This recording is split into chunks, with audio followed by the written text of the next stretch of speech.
සිහිනගෙන්න කුමාරියේ කතාවට ආදරෙන් පිළිගන්නවා. ඇත්තටම ෂෙරීන් තමයි ඉදිරියට හරිම වැඩේ සිද්ධ කරන්නට නියමිත වෙලා තියෙන්නේ කියන කතාව ගැන මම මතක් කරලා දෙනවා. ඉතින් වීඩියෝ එකට යන්නට මත්තෙන් ඉල්ලීමක් කරනු ලබනවා. ඒ තමයි මේ වගේ වීඩියෝස් දිනපතාම බලන්නට ඔයාට ආසාවක් විතරක් නෙවෙයි අනිවාර්යෙන් උනන්දුවකුත් තියාගෙන ඉන්න කෙනෙක් නම් අපිට පුළුවන් මගේ channel එක subscribe කරමින් මාහා එකතු වන්නට අමතක නොකර ඉන්න. ඒ වගේම like කරන්න, comment කරන්න, තවත් නොදන්න යාළුවෙකුට දැනගන්න. විශේෂයෙන්ම share කරන්නත් අමතක කරන තැනටපත් වෙන්න එපා කියන කතාව ගැන තමයි අද වීඩියෝ එක තුලින්ම මතක් කිරීමට අපි හැමෝටම chance එකක් උදා කරගෙන තියෙන්නේ. කොහොමුණත් මේ දේවල් මේ විදියට වෙද්දී තව දෙයක් අපිට මතක් කරලා පෙන්වන්න පුළුවන් කමකුත් තියෙනවා කියලයි අද වීඩියෝ එක තුල අපි හැමෝම කතා කරන්නට උවමනාවකුත් තියාගන්න දෙයක් විදියට මම මේ වෙලාවේදී ඔයත් එක්ක කතා කරන්න සූදානම් වෙන්නේ.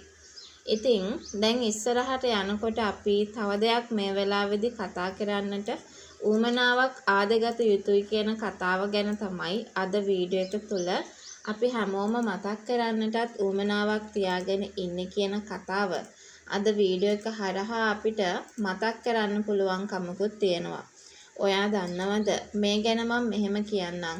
ඇත්තටම ෂෙරීන්ට උමනා වෙනවා ඉදිරියට අර ගමේ ගෑනු කෙනාගේ තියෙන සම්බන්ධයේ චාල්ස් සාමුත් එක්ක කොච්චර දුරට බලපාලා තියෙනවද කියන එක ගැන කතා කරන්න. ඉතින් මේ වෙලාවේ ආසාවකින් උනන්දුවකින් මේ වගේ දෙයකදී ඉන්නවා කියන කාරණාවත් එක්ක අපිට අද වීඩියෝ එක හරහා මෙන්න මේ වගේ කතාවකටත් මුල පුරන්න පුළුවන්කම ලැබිලා තියෙනවා කියන කතාව ගැන තමයි අද වීඩියෝ එක තුලින්ම අපිට කතා කරන්නටත් පුළුවන් කමක් තියෙන්නේ.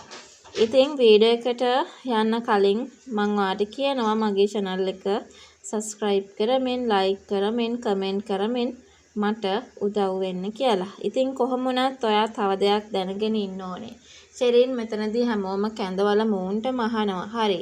දැන් ඔයා තන තන කියාගෙන යනවනේ චාල්ස් සාමු කියලා කියන්නේ තමන්ගේම මහත්තයා කියලා. ඇත්තටම තමන්ගේ දරුවන්ගේ තාත්තා කියලා. ඉතින් මෙහෙම කියාගෙන යන මේ දේ අපි හැමෝම ඉස්සරහත් කියන්න කියන දේ ගැන තමයි මෙතනදී කතා කරන්න කටයුතු කරගෙන ඉන්නේ කියන කතාව.